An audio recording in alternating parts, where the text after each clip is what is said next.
अब आप मोर्चा संभालिए इंडिया गठबंधन की तरफ से।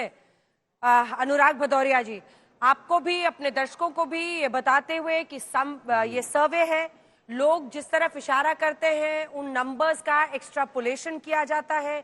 20 सीटों पर हम कांटे की टक्कर दिखा रहे हैं, वहां पर दोनों पक्ष के लिए लोगों ने बोला है। ये बताते हुए फिलहाल रुझान इस सर्वे के मुताबिक एनडीए की तरफ जाता हुआ दिख रहा है। कितना बड़ा सेटबैक होगा? एक ऐसा स्टेट जहां पर आपने हेमंत सोरेन की गिरफ्तारी को सबसे बड़ा मुद्दा बनाया था विपक्ष के खिलाफ वेंडेटा का। देखिए, भारतीय जनता पार्टी के प्रवक्ता के लिए और बीजेपी के लिए इतना ही कहूंगा कि बुरा जो देखन मैं चला, बुरा ना मिलिया कोई, जो दिल खोजा अपना, मुझसे बुरा ना कोई। गए थे, कह रहे झारखंड गए थे। अच्छा, झारखंड गए थे तभी जनता ने आपको झटक दिया वहां से। अब कह रहे हैं 20 सीटों में परेशान है। 20 सीटें कहाँ गई? 20 सीटें कहाँ जाएंगी? इंडिया गठबंधन में आएंगी। जो अगर नहीं आ रही है तो समझो इंडिया गठबंधन में जा रही है।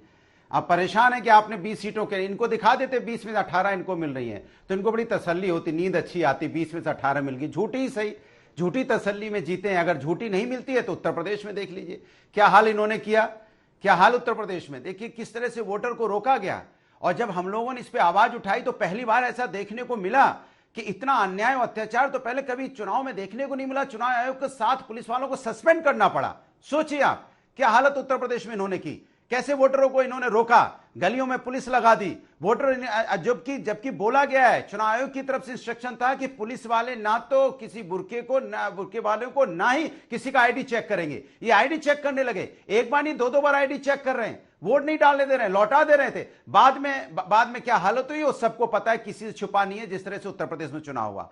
अब आ जाइए अब झारखंड और महाराष्ट्र में। महाराष्ट्र और झारखंड की बात करेंगे तो भारतीय जनता पार्टी की घबराहट पड़ता चल रही है। जैसे ही आपने कुछ नंबर कम दिखाए वैसे ही घबराहट अंदर से निकलने लगी, वैसे वो चीखने चिल्लाने लगे। इनको कोई अगर चीखने को चिल्लाने को नहीं मिलता है तो जो सर्वे दिखाता है उस पर चिल्लाने लगते हैं। हार मान लीजिए, हार से बौखलाइए मत। बाजी पलट गई है एकदम। अनुराग भदौरिया जी ऐसा अमृत ज्ञान आज लेकर आए हैं, इतना मधुर लग रहा है सर। आज आपकी बोली एकदम इतनी मीठी, इतनी मीठी, मत सुनिए। मतलब आज बाजी पलट गई है। आज गौरव जी तोप निकाल दिए हैं, आप मीठा बोल रहे हैं एकदम। एक सेकंड, सर्वेयर के लिए एक सेकंड बोलिए अंजना जी, एक सेकंड और दे दीजिए। देखिए, उत्तर प्रदेश के अंदर में मैं नहीं कह रहा हूं,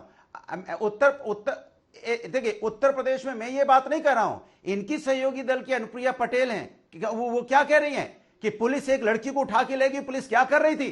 पुलिस कहां थी? एफआईआर क्यों नहीं हुई? उसके घर पहुंच गई पुलिस को बता रही है कानून व्यवस्था उत्तर प्रदेश में खत्म हो गई है, हमें आना पड़ रहा है। एक सिंपल क्वेश्चन है, एक सिंपल क्वेश्चन है, मैं आपसे कह रहा हूं, जब आराम से बताइए। एक सेकंड, हाँ, एक सिंपल क्वेश्चन है। हाँ, आइडेंटिटी चेक किया जा रहा था। आइडेंटिटी चेक करने में क्या गलत है भाई? हाँ, देखिए एक साफ साफ बात है वहां। क्या इनको अपने चुनाव के जो अधिकारी हैं, क्या उन अधिकारियों पे नहीं यकीन नहीं है? वो चेक करते हैं ना, आईडी भी चेक करते हैं, वोटर आईडी भी चेक करते हैं, आधार कार्ड भी चेक करते हैं, व्यक्ति को भी चेक करते हैं, उसके बाद वोट डालने देते हैं। ठीक है, गौरव जी जवाब दीजिए। चुनाव अधिकारी पे यकीन नहीं है? बता दें कि नहीं यकीन है, कह दें। देखिए अंजना जी, आपके शो पर एक बड़ा कबूलनामा हो गया। जनता तो कहती थी, आज सपा के प्रवक्ता ने स्वयं कह दिया मुझसे बुरा ना कोई, अपने लिए। मतलब खुद मान लिया कि ये जो सपा है, पंचर साइकिल, फटा टायर, इनसे बुरा कोई नहीं है, स्वयं इन्होंने कहा है। और झारखंड और महाराष्ट्र में ये क्या बात करेंगे आप बताइए? झारखंड में इनकी सीटें आएंगी अंडा, लड़ ही नहीं रहे हैं। उसके अलावा महाराष्ट्र में इनकी सीटें आएंगी अंडा। उत्तर प्रदेश का एग्जिट पोल आया है एक और एजेंसी का, उसमें 7 सीटें दिखा रहे हैं एनडीए को और 2 सीटें दिखा रहे हैं टूटी साइकिल पंचर टायर को।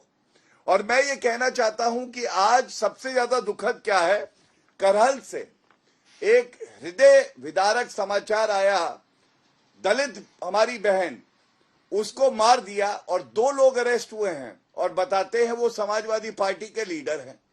अब आप सोचिए उस हमारी बहन की गलती क्या थी? सिर्फ इतनी कि उसने कहा मैं भाजपा के लिए वोट करूंगी।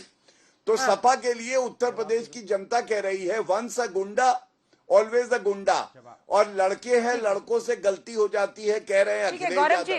लेकिन एक सवाल है, एक बार दिखाइए गौरव जी को मेरे साथ। गौरव जी करेंगे देखिए, उनका आरोप बड़ा है। वो कह रहे हैं कि चुनाव अधिकारी, जैसे हम सारे वोट करने जाते हैं तो चुनाव अधिकारी तो अंदर चेक करते ही हमारे आईडी, लेकिन उनका आरोप यह है कि बाहर में आपके लोग भी, बीजेपी पार्टी के लोग, अधिकारी, ये लोग सब आईडी चेक कर रहे थे, जो जिसके लिए कोई प्रावधान है ही नहीं। चुनाव आयोग के लोग चेक करेंगे ना अंदर। अंजना जी देखिए, क्योंकि मैं वरिष्ठ अधिवक्ता हूं, कानून की बात कर सकता हूं। आज जो आरोप आए वो ये आए कि पुलिस आईडी चेक कर रही है, जो मैंने सुना आपके चैनल पे, तमाम और चैनल पे। और वैसे इनकी जो प्रत्याशी हैं वो स्वयं कह रही थी ये सीसा मऊ से कि भाई हाँ, चुनावी प्रक्रिया ठीक चल रही है। लेकिन रूल बुक मेरे हाथ में है, मैं आपको बता देता हूं। चैप्टर 12 है, कौन आईडी चेक कर सकता है ये आप जान लीजिए। जब आप अंदर चले जाते हैं पोलिंग बूथ के पास, तो जो पोलिंग एजेंट होते हैं केवल वो चेक कर सकते हैं। सीएपीएफ सेंट्रल फोर्सेस नहीं चेक कर सकती, ये कहता है रूल 12.1.8। लेकिन जो लोकल पुलिस है, जो लॉ एंड ऑर्डर बनाए रखती है, जिनकी जिम्मेदारी है, वो जरूर चेक कर सकती है आईडी। इसलिए कर सकती है, मान लीजिए बुर्का पहन के, उदाहरण दे रहा हूं, इसमें किसी धर्म विशेष के खिलाफ कुछ नहीं है, 20 आदमी अंदर चले जाए पोलिंग बूथ पे और एकदम से वहां पे पोलिंग बूथ का जो अधिकारी उसके साथ छेड़छाड़ करे, गलत करे, तो भाई कानून व्यवस्था कौन बनाएगा? पोलिंग बूथ का एजेंट तो बनाएगा नहीं, जो अधिकारी होगा वो बनाएगा नहीं, बनाएगी पुलिस। और यही रूल कहता है कि जो सेंट्रल फोर्सेस है वो आईडी नहीं चेक कर सकती, लेकिन जो पुलिस है वो कर सकती है। ये मेरा अपना इंटरप्रिटेशन है, मैं रूल सामने लेके बैठा हूं, अगर आप कहेंगी तो मैं पढ़ दूंगा। लेकिन आज ये पूछा जाना चाहिए अंजना जी, ईवीएम ठीक है या गलत है? ये बात आप सपा के प्रवक्ता से भी पूछिए, और जब अगली डिबेट करेंगी तो महाविकास अघाड़ी के प्रवक्ता से भी पूछेगा, और जेएमएम और कांग्रेस के प्रवक्ता से भी पूछेगा। 23 तारीख को 12-1 बजे ये लोग ठीकरा ईवीएम पे फोड़ने लगेंगे, जैसे हरियाणा में इन्होंने किया था, और ये लोकतंत्र के लिए स्वस्थ नहीं है। ठीक है, जल्दी से इस पर आशुतोष जी एक रिएक्शन देना चाह रहे हैं। आशुतोष जी वो कह रहे हैं कि रूल बुक में, एक इसके बाद आ रही हो अनुराग जी, एक सेकंड। आशुतोष जी, नहीं, मुझे नहीं लगता कि पुलिस को यह अधिकार है कि किसी की वोटर आइडेंटिटी कार्ड चेक करे और ये चेक करे कि ये जेन्युइन वोटर है, ये जेन्युइन वोटर नहीं है।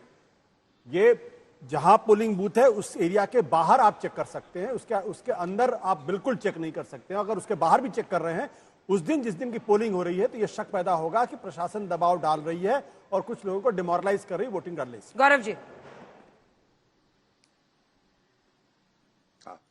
देखिए, किसी ने भी ये नहीं कहा, मैंने भी जो तथ्य रखे, क्योंकि ये कोई एडवर्सरियल डिबेट नहीं है, हम जनता को बता रहे हैं इस देश का कानून क्या है, रूल बुक क्या है।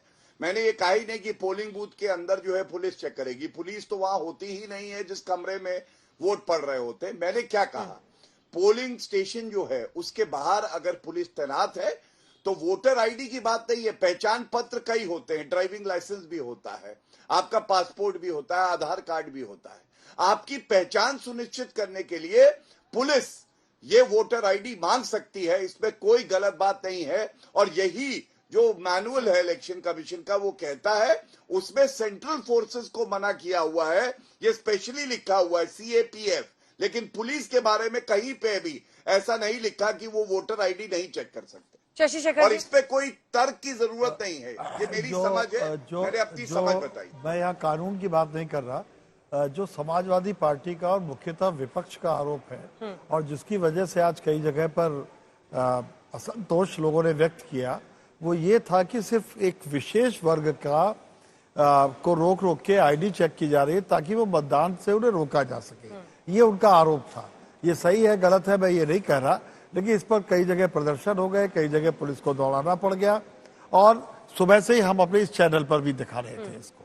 अगर आईडी वो चेक कर रहे थे, कोई बुराई नहीं है, लेकिन वो आईडी अगर सभी लोगों की चेक कर रहे थे तो बहुत अच्छा है, लेकिन अगर किसी खास इलाके में चेक कर रहे थे तो जाहिर है सवाल उठ सकते हैं। ठीक है, अब अनुराग जी आप इसका जवाब दे दीजिए, क्योंकि देखिए सवाल यहीं पर घूम फिर कर उतरता है। ठीक है, देखिए प्रॉब्लम यह है कि कई जगहों पर अगर चाहे आप घूंघट लगाए हो, चाहे आप गमछा लपेट ले चेहरे पर, चेहरा दिखना इशू होता है। अब ऐसे में बुर्के वाले मुद्दे पर उनका कहना है कि कहीं कोई प्रॉक्सी वोटर ना जाकर वोट करे। ये वाला इशू पिछली बार भी उठा था। देखिए, देखिए अंजना जी, देखिए अंजना जी, समाज में अगर शशि जी ग्रामीण ऐसे इलाके में आप जाएंगे, विश्लेषक जैसे कि हैं, बीजेपी के पत्रकार प्रवक्ता हैं, से जिनका कोई मैं लेना बहुत देना नहीं सम्मान है, करता हूं। इनको गांव से कोई तो मैं मतलब बहुत नहीं है। मैं अपनी जिम्मेदारी बात से कह लूं दो अंजना तथ्य जी, रखता हूं। पहली अंजना बात, जी, ठीक है, किससे एक बार सवाल है? अनुराग जी बोल लें, फिर आ रही हूँ गौरव जी। गौरव जी तुरंत आ रही हूँ, रुक जाइए थोड़ा सा। सवाल- अनुराग जी जल्दी से, मैं जल्दी अपनी से। बात कह लूं। जरूर जरूर जरूर देखिए देखिए देखिए देखिए, भारतीय जनता पार्टी के प्रवक्ता को तो गांव से तो कोई लेना देना नहीं है, वो गांव का मतलब भी नहीं जानते। गांव में क्या होता है कि हम अपने घर में भी देखते हैं, गांव में हमारी दादी माँ आज भी पर्दा करके निकलती है। गांव की कोई महिला जब पर्दे में निकलती है तो उस गांव का व्यक्ति जानता है कौन महिला जा रही है, क्योंकि उसके साथ कोई ना कोई व्यक्ति होता है कि उसकी बहन जा रही है, उसकी माँ जा रही है, उसकी पत्नी जा रही है। लोग जानते हैं अच्छी तरह से। वहां की लोकल पुलिस भी सिस्टम भी जानता है, जो बीजेपी के वहां बूथ एजेंट होते हैं, जो वहां नेता होते हैं, वो भी जानते हैं कि कौन जा रहा है। लेकिन आप जबरदस्ती किसी विशेष धर्म विशेष को रोक के आप उनको बार बार आईडी चेक करेंगे, क्योंकि क्या होता है, गांव का आदमी बहुत सिंपल होता है। पुलिस अगर गांव में आती है तो उसी से डर जाता है, लेकिन पुलिस अगर जा जा के उसको चेक करेगी बार बार तो वो डरता है ना। तो इसके मतलब ऐसा लग रहा है कि आप उस पर दबाव बना रहे, फिर कह रहे हो नहीं नहीं मैं तो आईडी चेक कर रहा हूं। अरे भाई, गांव का आदमी बहुत सिंपल होता है, वो पुलिस से उसका पुलिस से कोई लेना देना नहीं होता। लेकिन पुलिस जब ज्यादा मात्रा में आती है और उसको बार बार उनको आईडी चेक करने का दबाव बनाती है तो उनको एक डर सा लगता है और वो भयभीत होते हैं। इसी को कहते हैं ना कि बेवजह तंग करना। क्योंकि आप तो कहोगे नहीं मैं तो आईडी चेक कर रहा हूं, लेकिन आईडी चेक करने के बहाने आप उनको परेशान कर रहे हो ना, तंग कर रहे हो ना, यही तो आरोप लग रहा है।